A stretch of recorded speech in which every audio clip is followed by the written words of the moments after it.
First of all, I think your analysis was very straight line. History doesn't run in a straight line.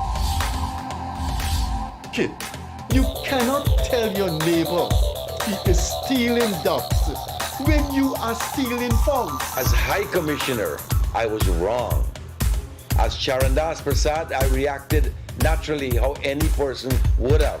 I did not come here for that kind of abuse. I did not come here for that kind of abuse. If you're going to go down that road, I'll walk off. But it's all okay once they're talking. If they were talking, I could not have been here today. You got ADHD I or got something. nothing. Calm down. I think I've done enough in terms of taking our team out of trouble from losing. Tomorrow, Taylor. You got script. I'm reading the script now, and the first person that comes to my mind to play a detective, Yes, but the an kind of erratic Mikhail detective, Rodriguez. is Mikhail Rodriguez. Why an African slap an Indian? Why a man and slap a woman? No, Gildarie, you deal with that. You deal with that. We must encourage platforms like this because it brings together different people and allows for discussions to take place in our country on a multiplicity of fundamental issues. Gildarie, you apologizing for something you think I did is wrong. I don't want you to do that, and you should not have done that.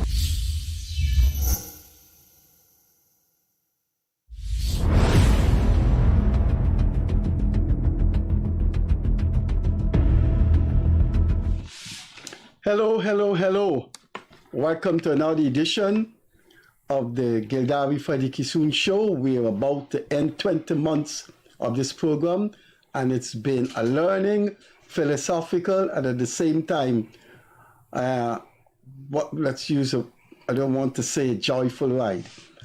Want to get another adjective that's synonymous with joy. Enjoyable ride, because Gildarie and I both have enjoyed it.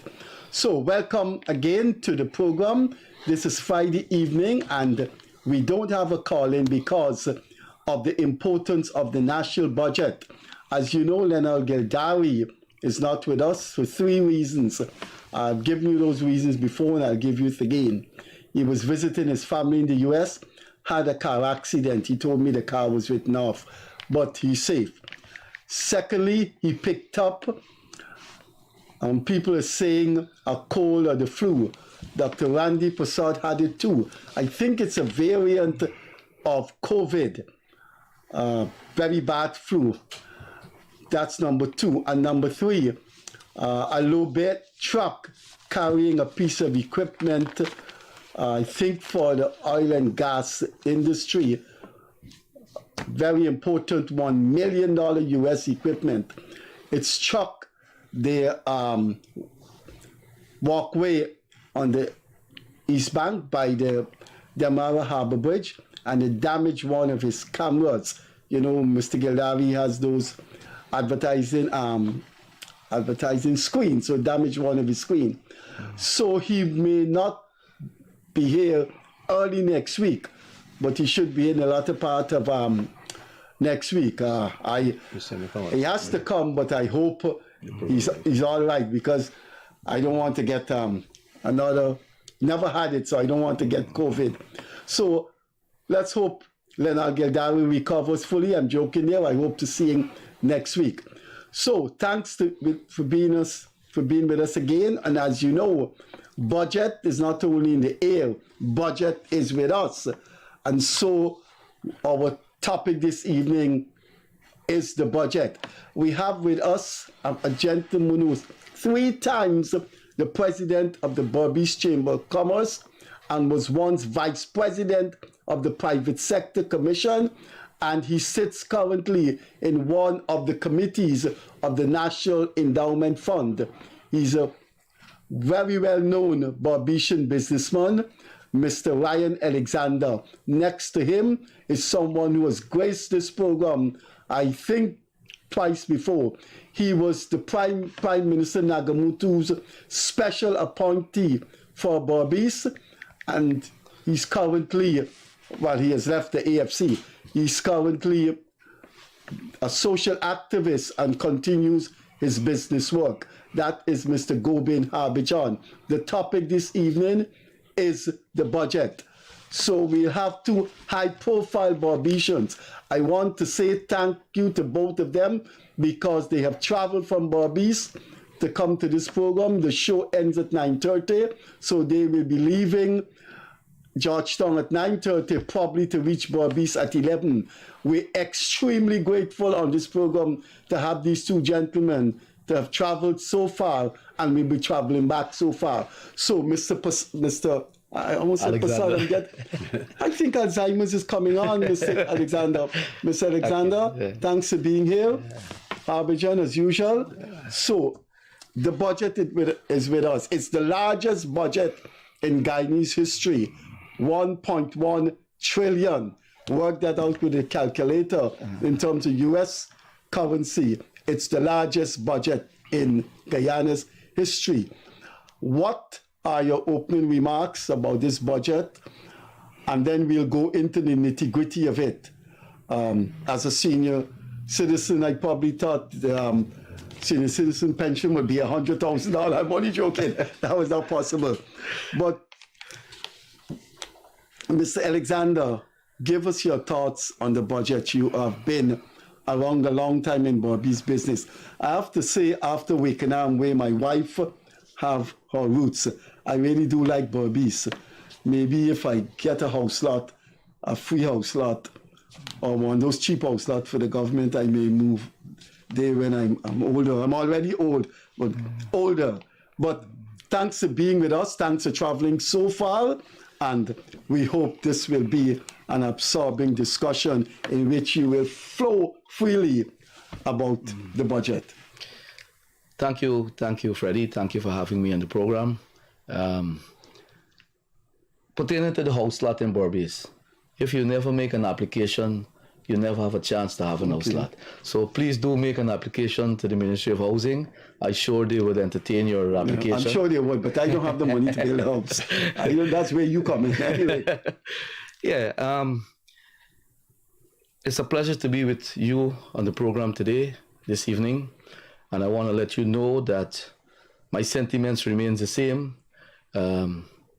Kudos to the government for a budget well presented, well thought out, clinical. Another consecutive year.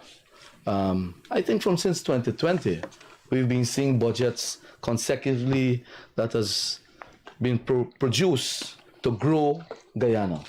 Budget that take into consideration where we were and where we would like to be.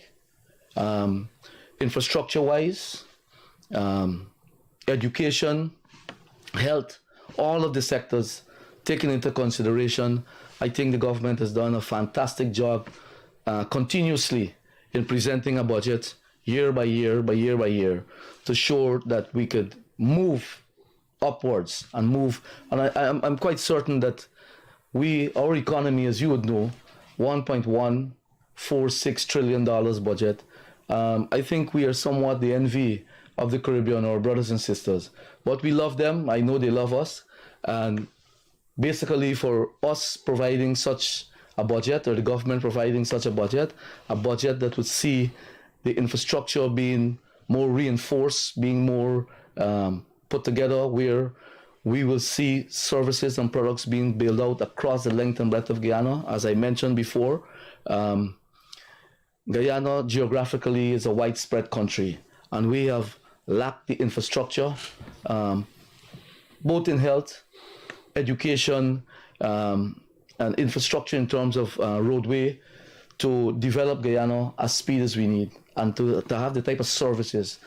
Now with more internet being accessible into the interior, and with services in health being provided through the internet, we will see much more development in the rural areas. The rural areas will be able to grow, flourish, access the different services that the government is improving across the length and breadth of Guyana. So I think, once again, as I mentioned to you, the government has been doing a fantastic job. This budget has reinforced that thought, reinforced it into all Guyanese that, the government is working with the people, for the people of Guyana. to ensure that we move leaps and bounds into where we would like to go in terms of our economy.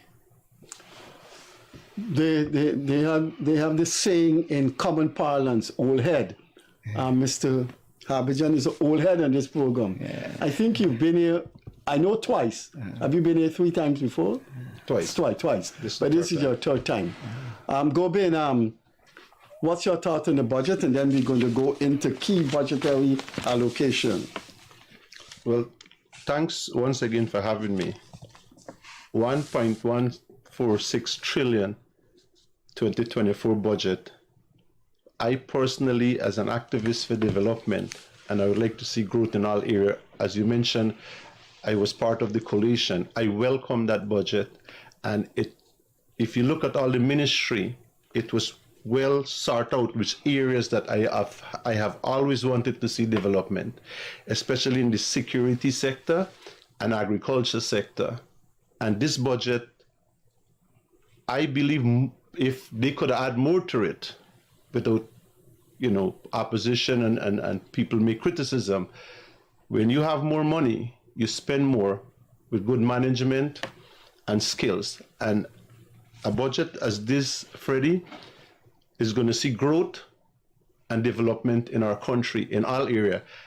In the 60s and 70s, this type of disposal of natural resources that we have, and now we have oil, now we can, everything what was in the pipeline decades ago can become a reality now. As you said, we'll get more depth into it, and I'll explain more in it. So I welcome this budget. Mr. Alexander, this is your first time here, so can you tell us, I know you've been the head of the BERBICE Steering Committee 3 times and vice chairman of the Private Sector Commission. You've been vice chairman of the Private Sector Commission. Why don't we use this program to just a little tiny biography of yourself? What business you're into? What? So I run a company called 5-Star Logistics and General Contracting Services.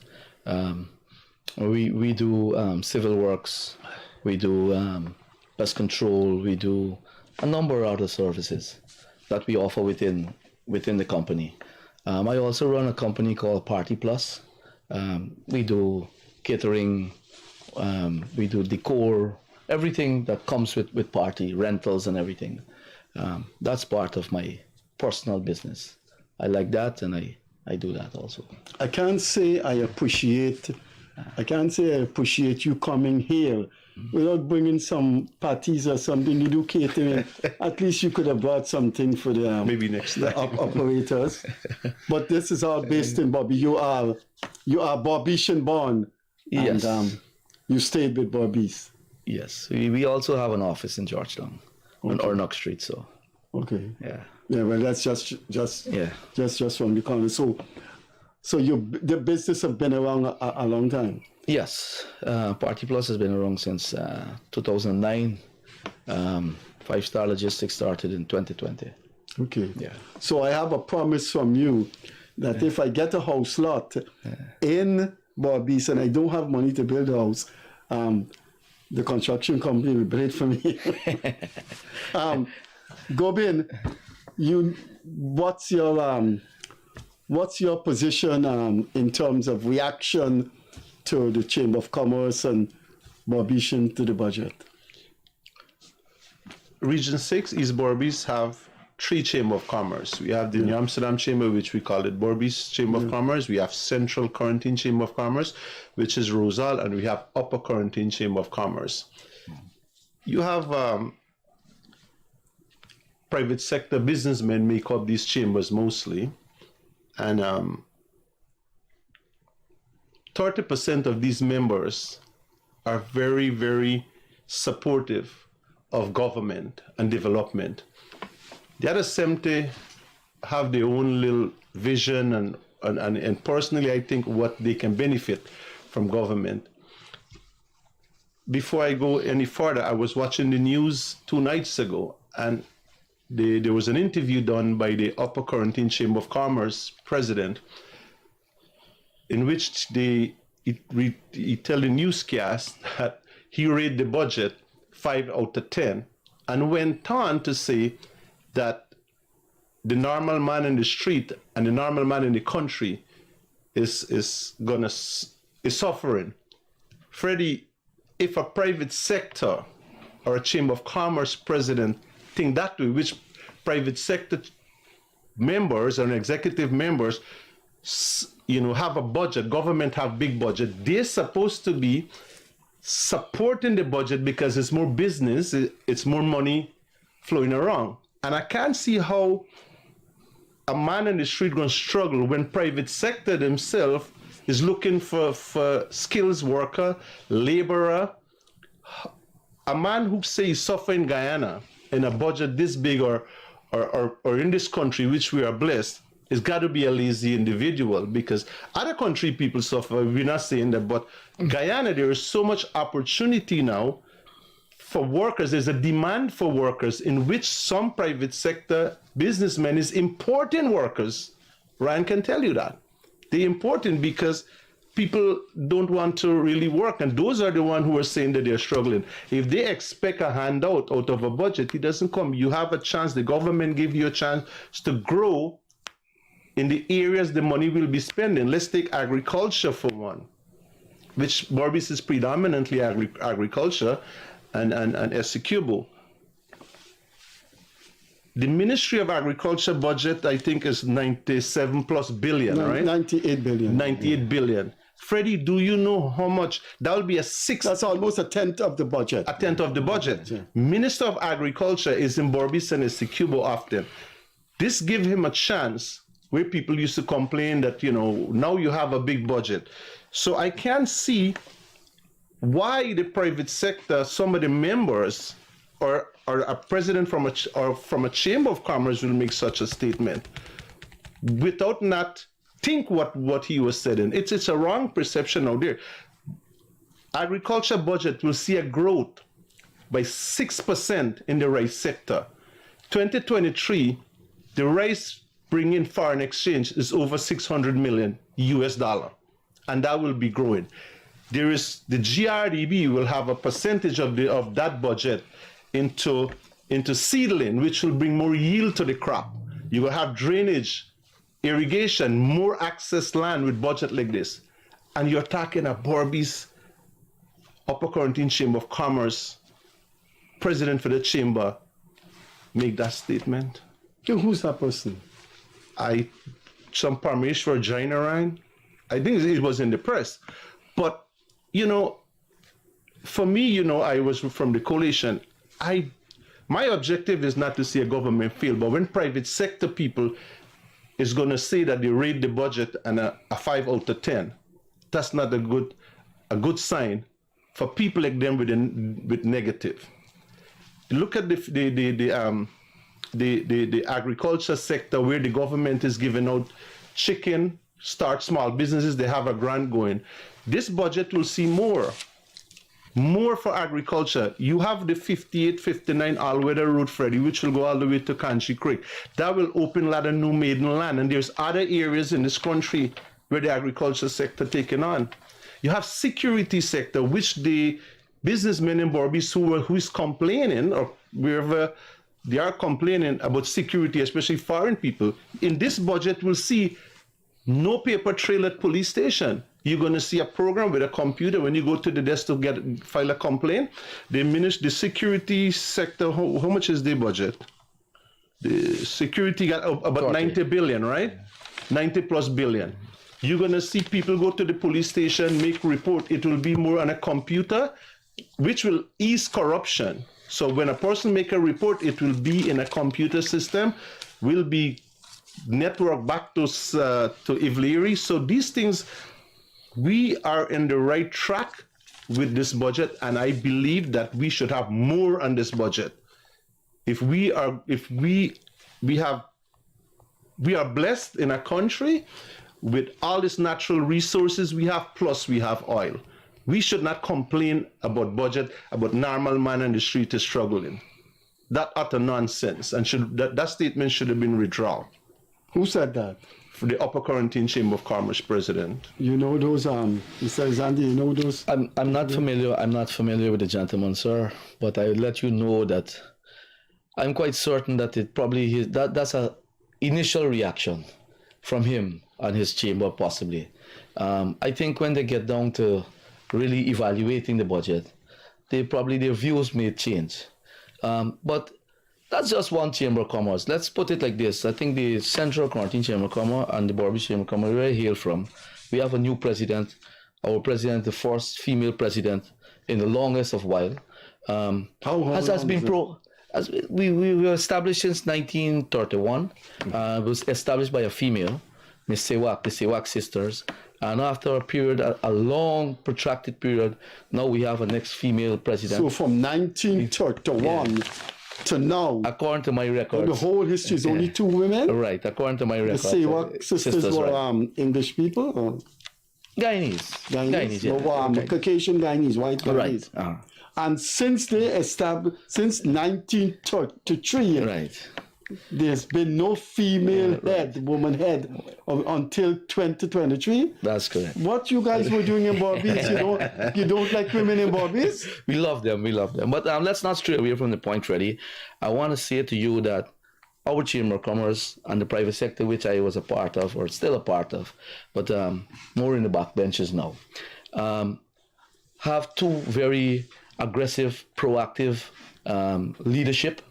Mr. Kumar Singh is no stranger, a very prolific businessman, and the BERBICE Chamber of Commerce president, Ms. Samantha Reid, she's also a very reputable person, right? And proactive, working with the government for the budget 2024, we're going to try as strongly as possible to see that those plans that were put out or were set out to be implemented is being implemented as best as possible from the private sector perspective across BERBICE and across the length and breadth of Guyana, from the private sector and from the BERBICE Chamber of Commerce. So let's not get distracted by comments that may be vague at this point in time. I think that there's a lot of work to be done.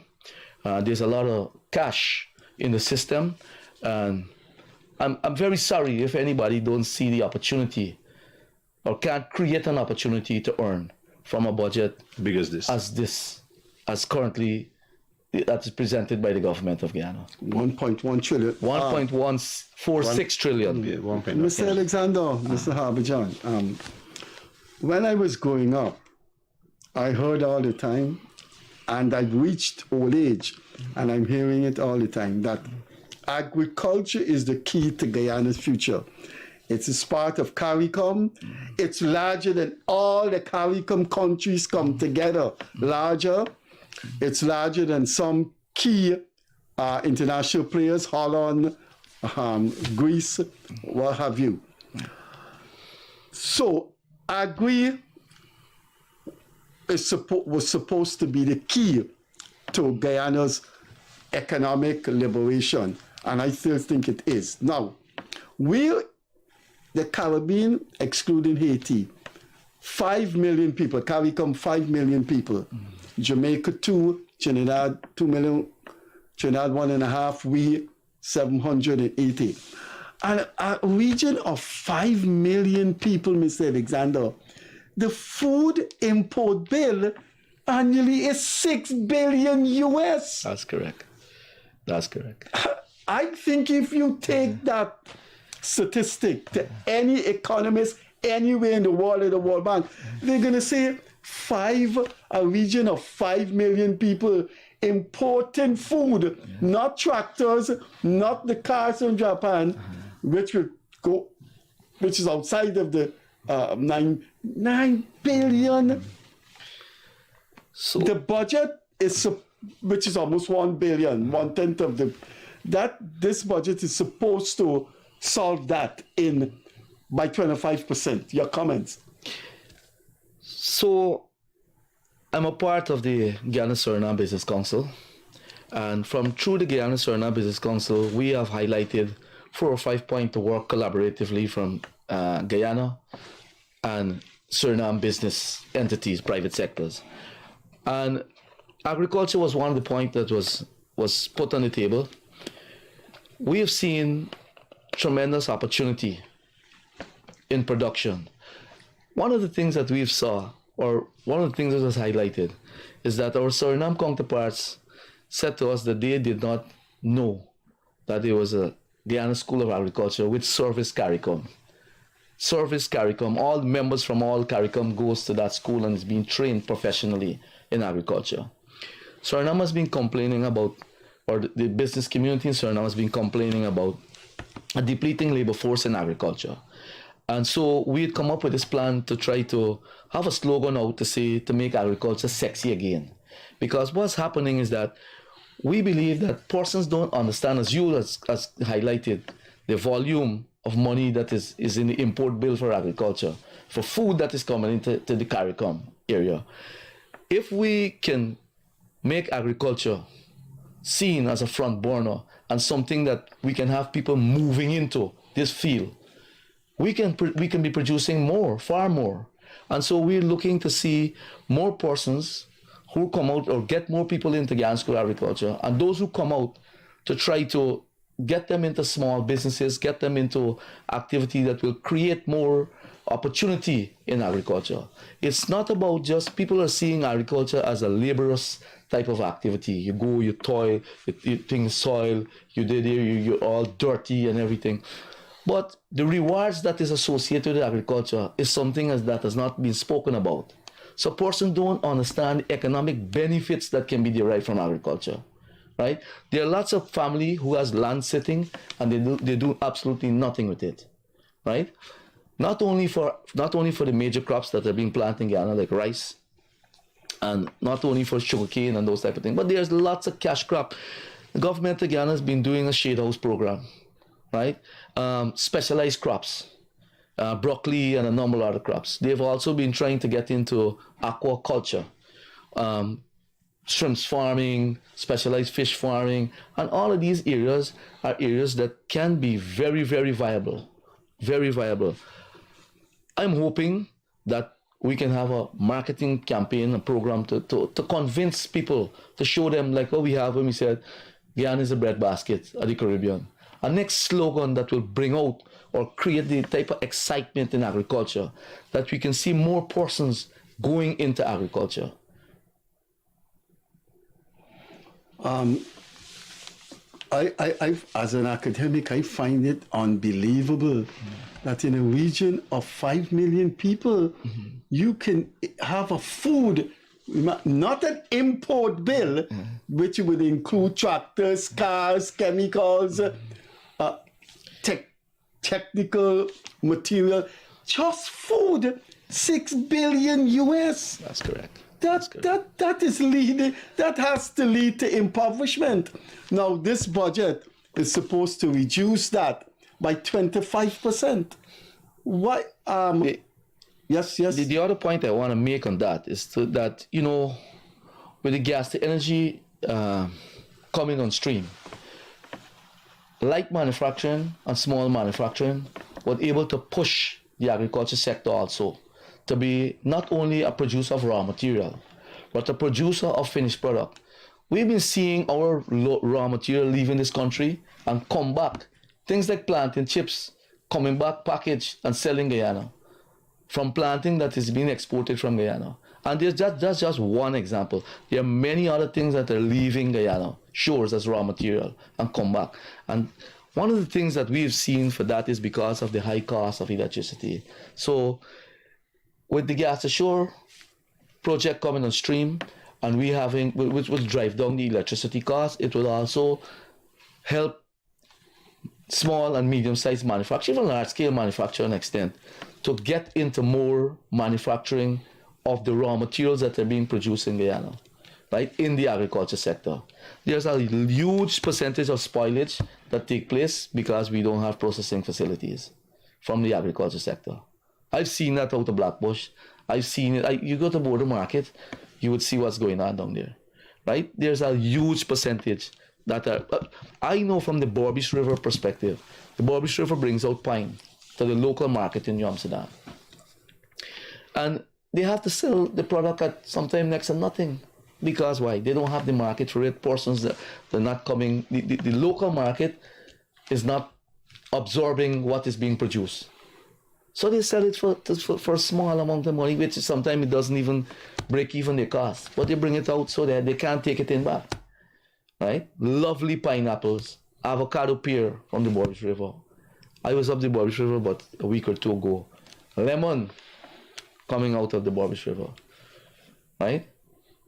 And so with that, with the gas to energy plant, and with electricity costs going down, being driven down, as I mentioned to you, like manufacturing, and it will propel that industry. It will give that industry more support, and it will give the farmers more merit to produce, because they will have a ready market, because persons are going to absorb whatever's being produced.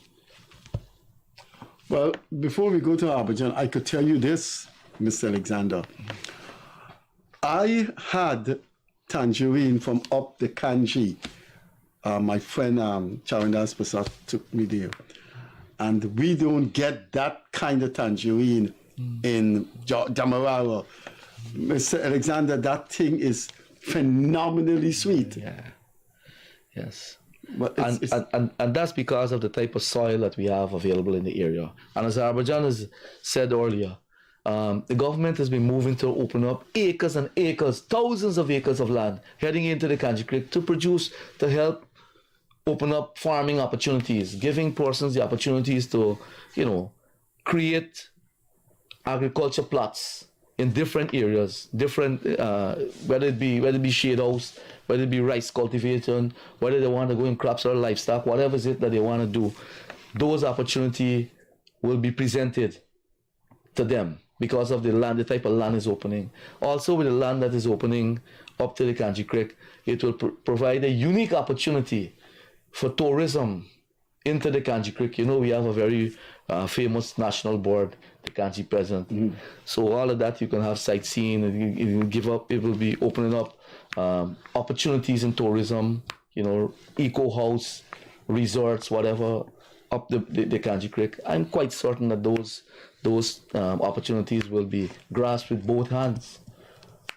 Before Harbhajan comes in, this years ago, I once heard an Israeli visitor to Guyana said, if we had this land in Israel, Israel would have been a powerhouse. Absolutely. It's 8,000 square miles, which I guess is just a part of a tiny part of Essequibo, a tiny part of BERBICE. But Harbhajan, almost 100 billion for agriculture, which will reduce the import bill of CARICOM by 25%. It's so scandalous that a region of 5 million people could spend 6 billion, I think it's 6 or 9, US on food. Important. Yeah. Freddie, the agriculture minister, Mr. Zulfikar Mustafa, would have mentioned about agro-processing. And in this budget, he talked about agro-processing plant. As Ryan mentioned, when it's crop time for tomato and it's plenty, the vendor had to throw it away. Spoilage. Talking about the Kanji Creek to Barakara, you have that same problem. They got nuts, they have lemon. A budget with this, maybe I hope the Minister of Agriculture go back for more finance 8 months from now, because you're talking the cattle sector. You remember you be talking about rice. Now you have cattle farmers. We are imported for leaf milk. We can get back the cattle farmer in this cattle pasture to once you have these plants set up, they can carry the milk and sold it to a facility or a private sector businessman. But when you have a budget and the minister is talking about open up more new land, make good road and drainage and irrigation, this will not only see the existence farmer, even rice farmer, you will have new breed of farmer coming in.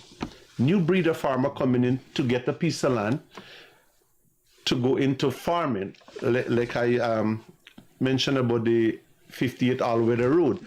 There will be more open up like that because you're going to have people want to go into agriculture. And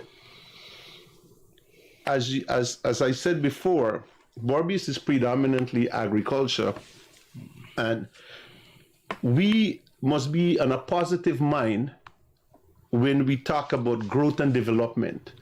We cannot piggyback in on one little negative things and not support a government. As you mentioned, we import in too much of stuff which we can produce here.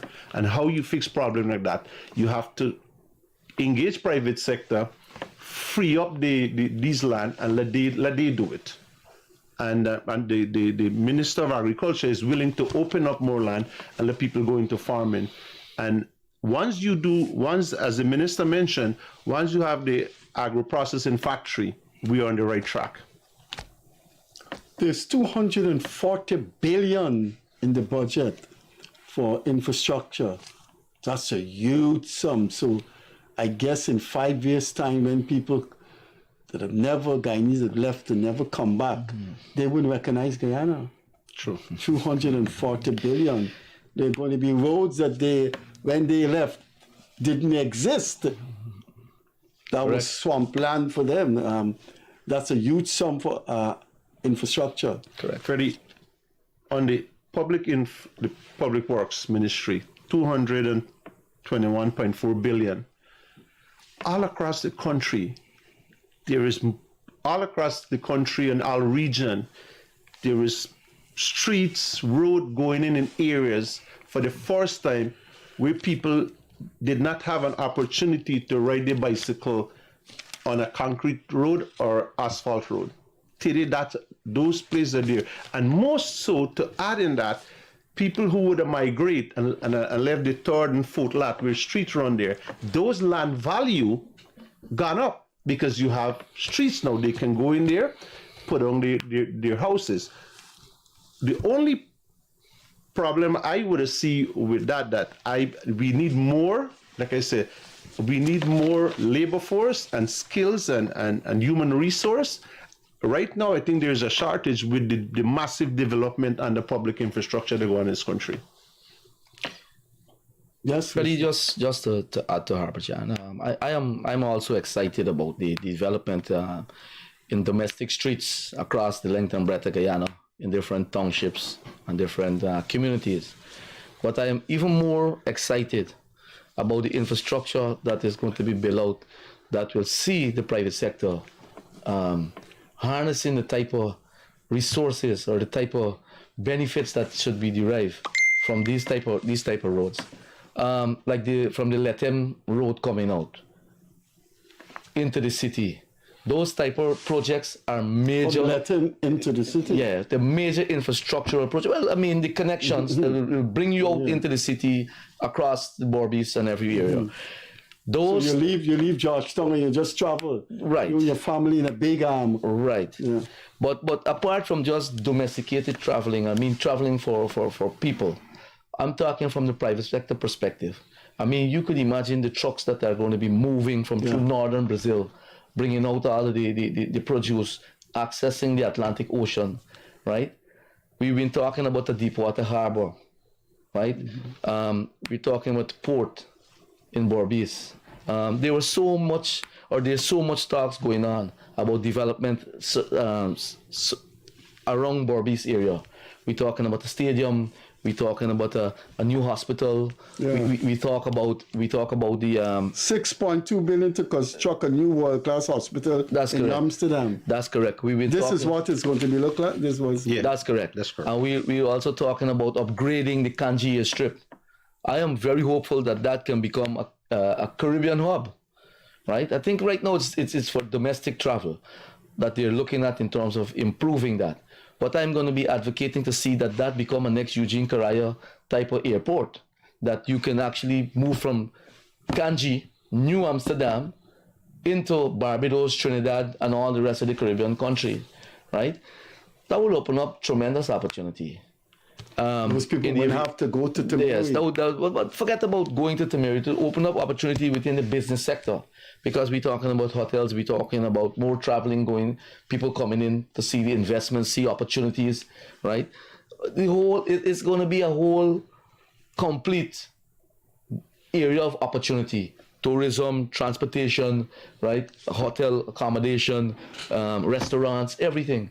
If that airport becomes into Eugene Caraya and probably later Cherry Jagan International Airport. Freddie, sorry. Go ahead.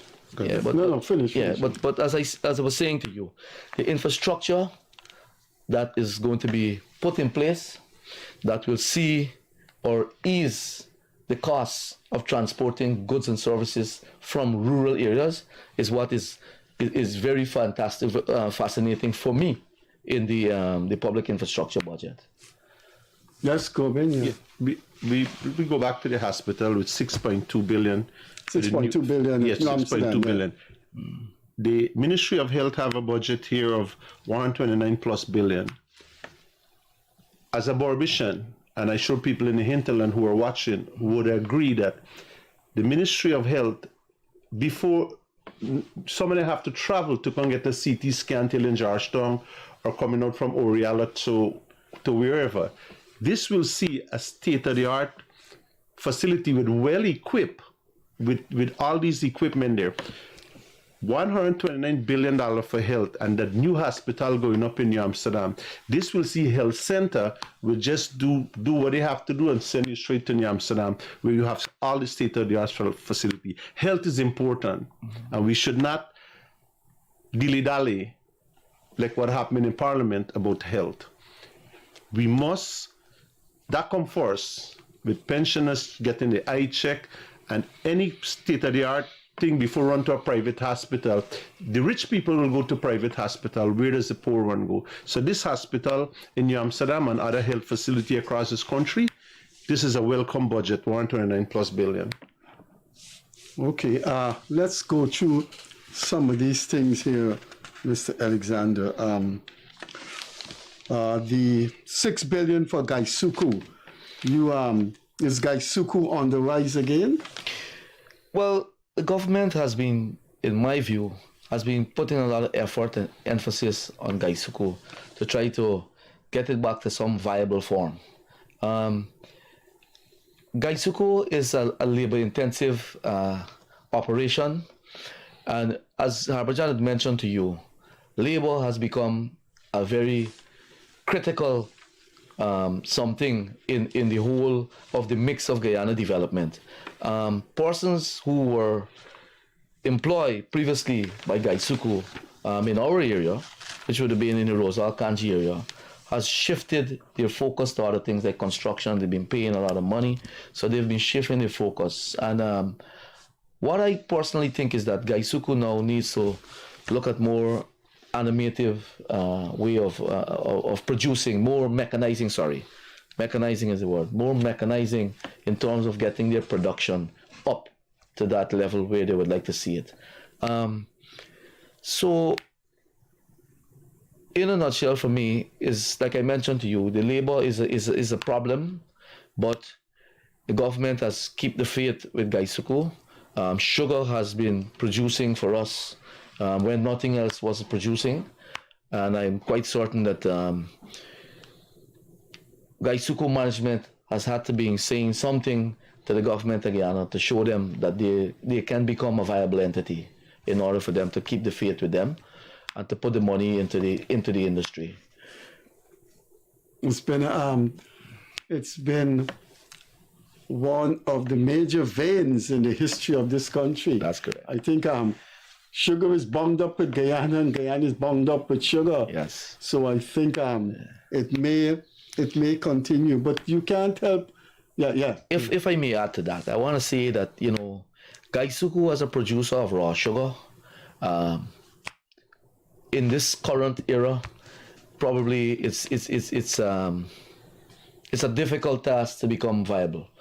But Gaisuku, I'm quite certain, as I mentioned to you, the management team of Gaisuku, the board of directors, along with the Minister of Agriculture and the government cabinet in total, I'm quite certain that has looked at Gaisuku from a different perspective.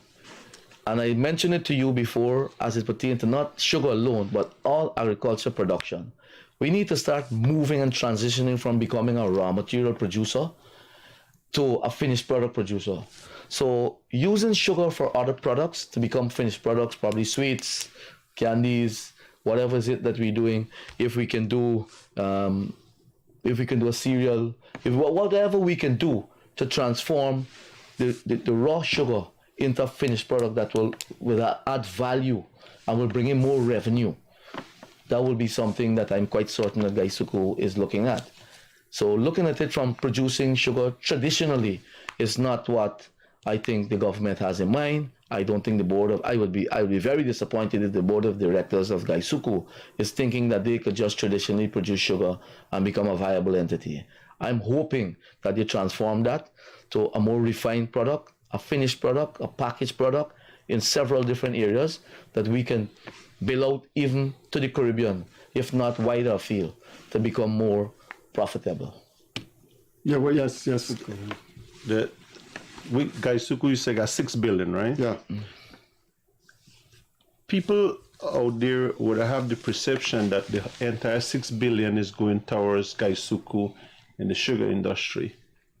We must understand that Gaisuku cover a wide range of canals, and we have flooded area. Gaisuku is also doing a lot of drainage and irrigation within the area that they cover, from Skellen to Albion to Rosal to wherever. So that 6 billion is not all going into the sugar sector. It's also helping Gaisuku to prevent flooding by maintaining canal, just as NDI. So that money is not all towards the development in the sugar industry. It's also with maintenance. But it's Gaisuku always been a touchy topic for me, and I always encourage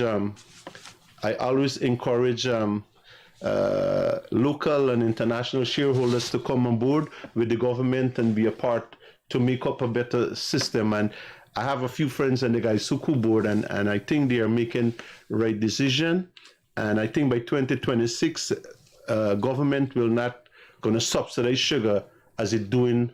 They may do a little bit, but by then they should be able to sustain. Like Ryan said, that the shortage of labor, the Gaisuku CEO and the board and the minister is looking to set these fields that machine can also harvest cane and less labor is press button. So I think 6 billion, maybe they would add another 4 to it and make it the 10 billion. Okay, Mr. Alexander, free tertiary education, that will be free also in your constituency there, your area there, BERBICE, UG campus. Yes. What your thoughts on that? Excellent, fantastic. Educated nation is always a successful nation. So in my view, more people we get to be more educated, our nation will be able to be more competent, more efficient. So for me, education is very important. And not only education in terms of just specific, not education in terms of generalized, but education in terms of building out specifics. Education in building out doctors, lawyers, economists. Education in building out neurosurgeons, direct personnel. And I believe that with this type of inflow of cash into the education sector, it will totally upgrade the educational sector. We would see more smart classroom being developed. And smart classroom is critical because you can be at one part of Guyana and receiving information from another part of the world. So learning become more sophisticated. I think the education system need to see that type of revamp so that we could produce more people that is ready for the labor market of Guyana. I've seen private institutions coming on board offering different services, and that's very heartwarming to see that these type of services are being offered from private institutions also, so that we can have people trained in different areas. I have two gentlemen here, and we deliberately did this evening to have two Barbician. Next week we're going to have two persons from Demerara are too expert to talk about the budget. But this thing about BERBICE representation and BERBICE talking about the budget was deliberately planned. BERBICE, so we have two high-profile BERBICE discussing the budget. What's the if this budget is 1.146 trillion, I guess the next year it will go even further. So we are, and if agri is our key, obviously we're exporting oil, we're getting money, but to avoid the Dutch disease, you just have to diversify.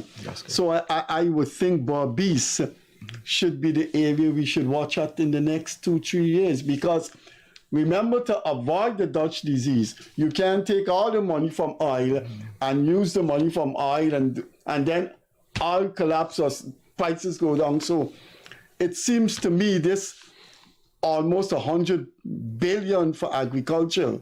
When you speak about that, you're speaking about BERBICE. So I'm wondering if in the next 3-4 years, when those Guyanese who left and never returned after 20-25 years, if they would recognize BERBICE.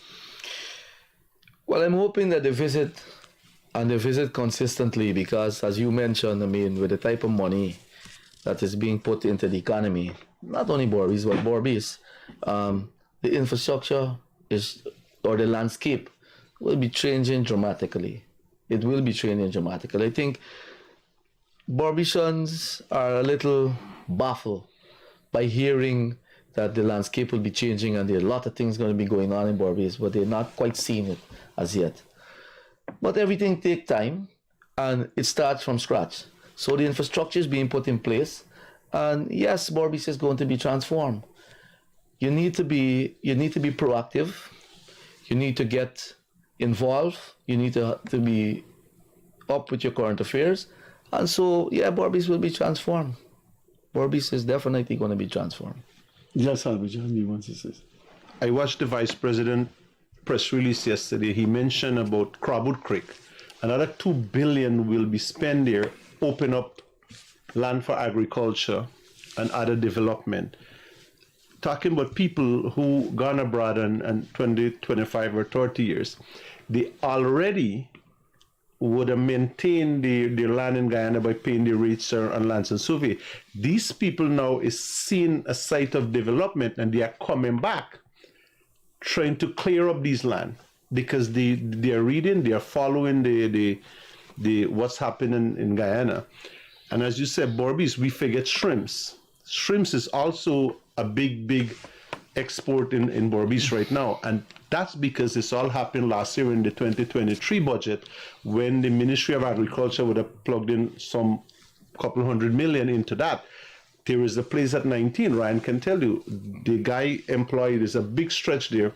There's nothing but black shrimps. And this, even the normal person that sell black shrimps in the market, do you know how much for a bucket of black shrimps? It's $20,000.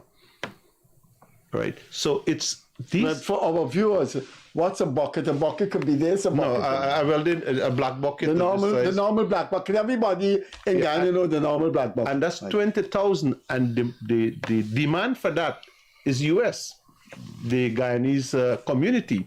So all these see is growth in it. And you have NARI, you have GLDA, all those agencies have extension officers in BERBICE, and they are all areas. Like you say, the agriculture sector is going to be the plan B if I'll ever disappear out of it, because most BERBICian or SC-Cuban have land, and they all going to get into the agriculture business once you have agro-processing. And the land, all the land owned by people, and I wrote an article in this, that most of the people abroad hold the land in Guyana and they're not releasing it. That's where the government make a move in 2020 when they took office. I would have proposed an all-weather road, which the coalition shelved, and I thank the the PP administration, they make it a reality. So you have more maiden land open up, and it's all because of agriculture. Okay, a huge part of the budget, 204.1 billion, has gone to infrastructure. If you're going to put 204 billion in infrastructure, then the physical landscape of this country in 2025, there's another budget. By 2028, people aren't going to recognize this country when they return. It's going to be a mini Dubai. That's a huge sum for road, bridges. It's probably when those people who left and didn't come back for 30, 25 years not going to recognize Guyana. Yeah, there's a strong, very strong possibility. Very strong possibility. But, you know, as I mentioned to you, once again, I would like to say that the government of Guyana is very consistent, very strategic in the thoughts and in the way in which they have planned for consecutive budgets to see that this project has continuity, development has continuity in infrastructure, right? You know, they've been doing the road connecting to Diamond at the back here. They're doing the Schooner Road. They're going to be resurfacing the whole of BERBICE Road from Stanleytown, New Amsterdam, right up to the Crabbit Creek, widening it, making it more accessible, making it more safe, you know. All of these things are major development. A new road possibly coming behind the number 19 area, right? There are lots of new development coming behind. Yeah, there are lots of new development and stream. The government has been talking about a new high-span bridge for BERBICE, probably in another 5 years, 10 years down the road, because they've seen that there's a need for that, moving the floating bridge and having a high-span bridge. That's all development that we're talking about. And that's all development, and that will open up other communities also, right? Location of the bridge will open up other communities for housing opportunities, for business opportunities, right? And that's the way called futuristic thinking. That's when you're thinking about how you can grow the economy. And the government of Guyana has been doing a fantastic job in thinking out the way forward to see Guyana propel to the real Guyana that we would like to see. We know that the potential is there, and they have been working assiduously to see that become a reality. And the private sector has been working hand in hand with the government to ensure that this type of development will be realized in the short future. And Freddie, from Wim to Albion, there's always a traffic heavy flow there. And I was talking to one of the former president for the Central Quarantine Chamber of Commerce, Mr. Rafiq, and I believe, and I'm not too sure on it, there will be a bypass road there. Because for me, when coming here today, that alone take me about 45 minutes because the traffic and you got Rosal Market and Port Moran. Once those public infrastructure build that road there, that's not a new land open up. If you look at housing, right, housing, people who never afford or never have the opportunity to own a piece of land or own a house now can do it with about $5 million.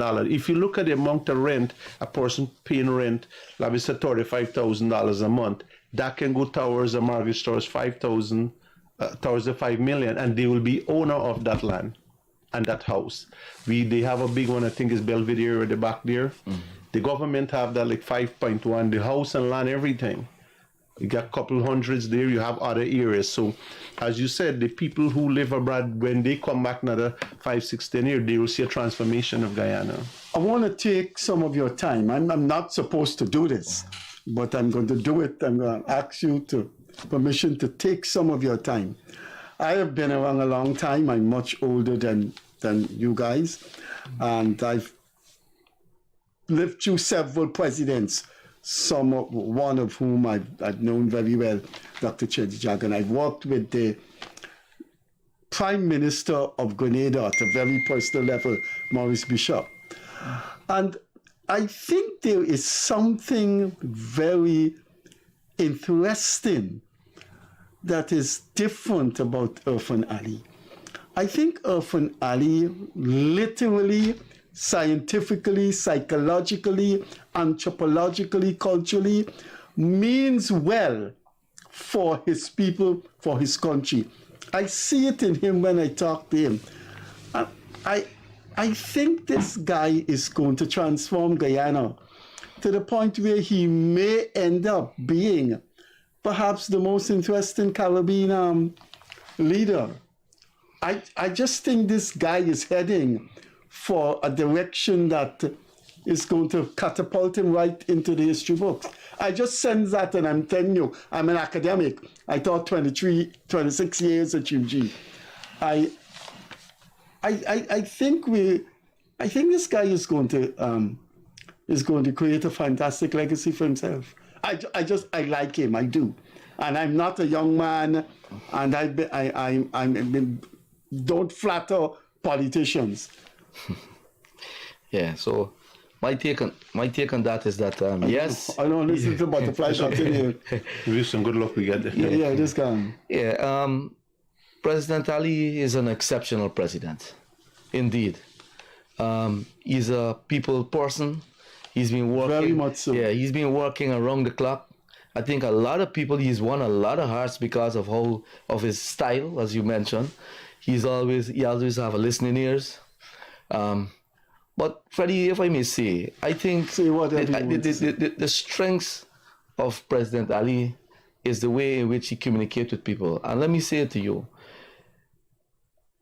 If you don't know how to communicate, you can't build a strong team. You can't build a strong team. And a strong team is critical to any leader's development. So President Ali has been working, as I mentioned to you, very hard. He's been all over the place. He's been chairing a lot of meetings. He's been heading a lot of groups, CARICOM, and he's been out there. He's been putting himself out there. He's formed, I was at his inauguration, and they had formed something called partnerships across the border between the Suriname president and president of Barbados, president of Trinidad. They have been trying to bring the Caribbean together as one. They have been trying very hard because of the same food import bill that you were talking about and the other services that the Caribbean gets externally from outside of the Caribbean. When they look at that, they realize that if we harness our strengths, we can actually be helping one another in the Caribbean to develop.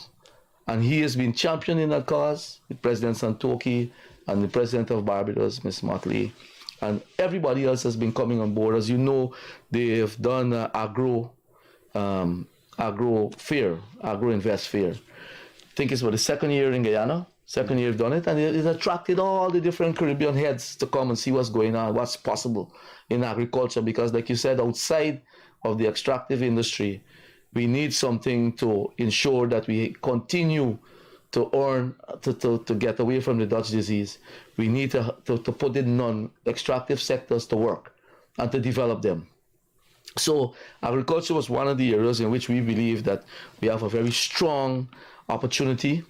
We don't have the type of manpower labor force in Guyana who has been heading towards agriculture. So we've been opening it up to the Caribbean, show them the opportunity, try to create partnership. The Black Belly Sheep Initiative is one of the partnerships we've been sending over, Shade House to Barbados. And we've been collaborating behind the scenes and in front to try to ensure, from the private sector and then the government, to try to ensure that that we work together as one unit.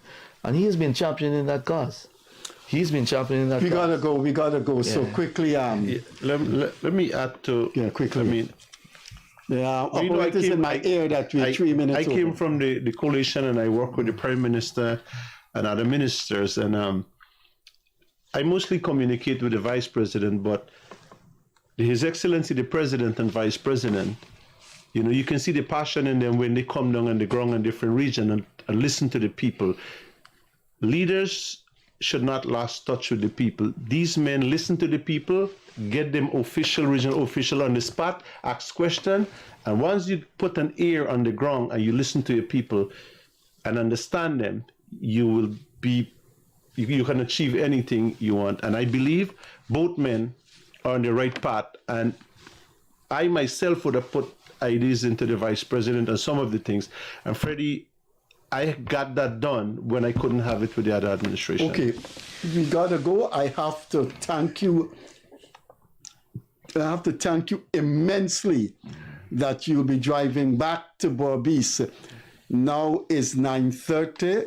You will probably reach BERBICE by 11. Gentlemen, the Gildarie Freddie Kissoon show and the company that brings the show to the Guyanese people in and out again, extremely grateful to you guys. I mean, you have to travel another hour and a half to BERBICE. And I must say, I really, really appreciate your presence here, given the sacrifice you make. This is what you would call dedicated Guyanese. Thank you, Freddie. It's a pleasure to be with you. Pleasure being here. Pleasure to be with you. As I normally say, bye-bye, catch you later.